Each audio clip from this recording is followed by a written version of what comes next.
जय श्री राम दोस्तों।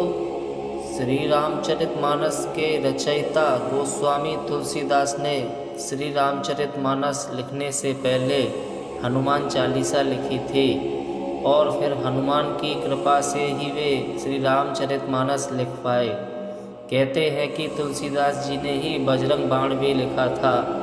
आओ जानते हैं कि बजरंग बाण का पाठ क्यों करना चाहिए और क्या सावधानी रखनी चाहिए। तो चलिए चलते हैं।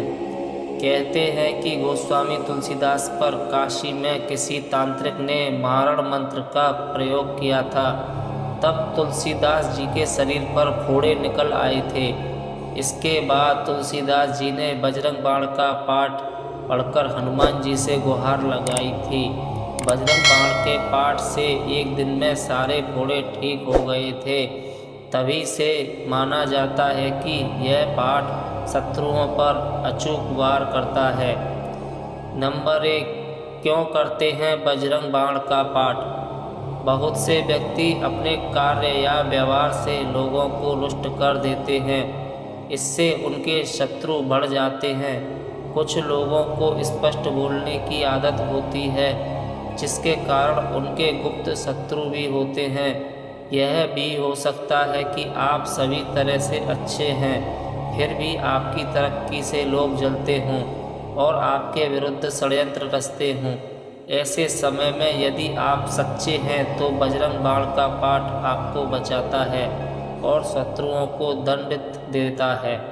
नंबर 2, सच्चे और पवित्र लोग ही करें इसका पाठ। बजरंग बाण से शत्रु को उसके किए की सज़ा मिल जाती है, लेकिन इसका पाठ एक जगह बैठकर अनुष्ठान पूर्वक 21 दिन तक करना चाहिए और हमेशा सच्चाई के मार्ग पर चलने का संकल्प लेना चाहिए, क्योंकि हनुमान जी सिर्फ सच्चे और पवित्र लोगों का ही साथ देते हैं। 21 दिन में तुरंत फल मिलता है। कभी किसी का बुरा करने की कामना के साथ बजरंग बाण का पाठ नहीं करना चाहिए।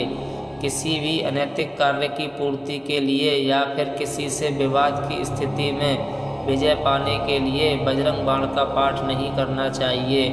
कर्म करना जीवन में बहुत आवश्यक होता है, इसलिए बिना प्रयास के ही किसी कार्य में सफलता पाने के उद्देश्य से बजरंग बाण का पाठ न करें।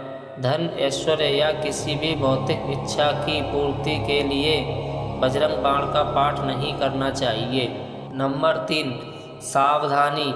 बजरंग बाण के बारे में कहा जाता है कि इसका प्रयोग हर कहीं हर किसी को नहीं करना चाहिए। जब व्यक्ति घोर संकट में हो तब ही इसका प्रयोग करना चाहिए। प्रयोग करने के पूर्व इसे सिद्ध करना होता है। इसका प्रयोग करते वक्त सावधानी रखना चाहिए। किसी भी प्रकार की त्रुटि नहीं होना चाहिए। जितनी बार बजरंग बाण पाठ का संकल्प लें, उतनी बार रुद्राक्ष की माला से पाठ करें। बजरंग बाण पाठ करते समय ध्यान रखें कि शब्दों का उच्चारण साफ और स्पष्ट होना चाहिए।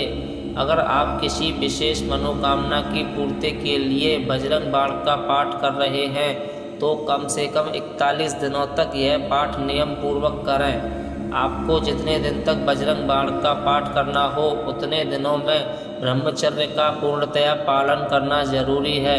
जितने दिन भी आपको बजरंग बाण का पाठ करना हो उतने दिनों तक किसी प्रकार का नशा या तामसिक चीज़ों का सेवन भूलकर भी नहीं करना चाहिए। नंबर 4, विधिवत रूप से करें पाठ। बजरंग बाण का पाठ करने के लिए हनुमान जी के चित्र या मूर्ति के समक्ष कुशासन, एक विशेष प्रकार की घास से बना आसन पर बैठकर विधिवत उनकी पूजा अर्चना करने के बाद इसका पाठ करना चाहिए। नंबर 5, कब करें ये पाठ? बजरंग बाण का पाठ अक्सर शनिवार को ही किया जाता है, परंतु मंगलवार को भी इसका पाठ कर सकते हैं। नंबर 6, पाठ के पूर्व क्या करें? बजरंग बाण का पाठ करने के पूर्व संकल्प अवश्य लें कि आपका कार्य जब भी होगा हनुमान जी के निमित्त नियमित कुछ भी करते रहेंगे। इसके अलावा राम जी की स्तुति पढ़ें और फिर विधिवत पूजा के बाद पाठ करें। पाठ पूर्ण हो जाने के बाद भगवान राम का स्मरण और कीर्तन करें। नंबर 7, घी का दीपक जलाएं। पाठ के पूर्व घी का दीपक जलाएं जिसमें 5 बत्ती हो। इसी के साथ गूगल की सुगंध भी फैलाएं। नंबर 8, अर्पित करें ये सामग्री। हनुमान जी को चमेली का तेल, गुड़, चना, जनेऊ, पान का बीड़ा आदि अर्पित करें। चूरमा, लड्डू और अन्य मौसमी फल भी अर्पित कर सकते हैं।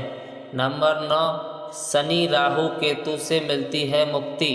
घटना दुर्घटना को राहु केतु और शनि अंजाम देते हैं, जैसे अचानक आग लग जाना, आपकी गाड़ी का एक्सीडेंट हो जाना या किसी मुसीबत का अचानक आ जाना।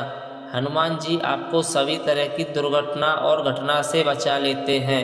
इसके लिए आप सदा उनकी शरण में रहकर प्रतिदिन बजरंग बाण का पाठ करते रहें।